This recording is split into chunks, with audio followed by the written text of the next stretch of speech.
خانه سالمندان. ببخشید من دیروزم بهتون زنگ زدم. من یه دونه عمه دارم حدود 70 سالش، اینا صحیح سالم ترتمیز.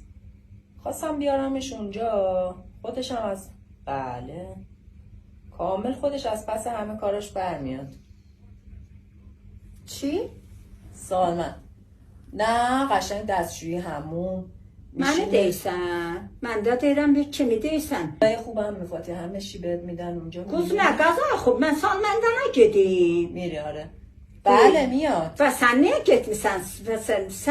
Sən də qocalanda qoyarlar Salmandada. نه من بذار من خودم دیگه به هر حالم یه لحظه ببخشید گوشی دیگه هم بعد بری بمونی سالمندان. منم کشش ندارم دیگه اونجا. Toxuyursan sən Salmanda. قرآن انقدر ازت خوب نگهداری میکنن همون میبرنت. Niyə və mən elhamdülillah ələyğıma nə gəlib? Hamam میبرن.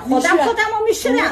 حقوقت هم میارن دو دستی میدن اونجا. Toxuyu səni özü sağırxanadan gətirmişik. Sağırxana. Hə.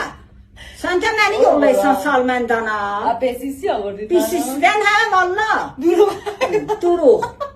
Və sən niyə məni yollayırsan Salmandana özün zad eləyirsən? اما ترکه میگه خانم شیرین زبان حتما بیارید. Toxuyer o dədəsi ilə kimdir?